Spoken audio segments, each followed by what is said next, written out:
মায়ের কাছে জুস খেতে চেয়েছিল ৫ বছরের শিশু মাহমুদা। এতে ক্ষুব্ধ হয়ে জুসের বোতলে বিষ ঢুকিয়ে প্রাণ নিল সৎমা হুমায়রা।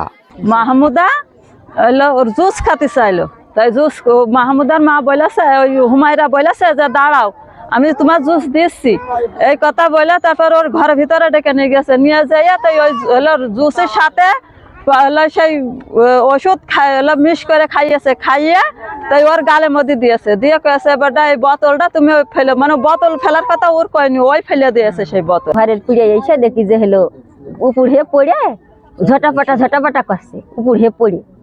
এবার আমার সন্ধ্যাবেলা এবার আমার ডাকছে কি, ও বউ, আমি কাছে মধ্যে তুমি কি হচ্ছে, তা কাছে ও বউ আমার খুব অসুবিধা হচ্ছে, আমার ভালো লাগছে না, আমার বুকের মধ্যে জ্বলে পুড়ে যাচ্ছে, সারা বমি করাও সারা।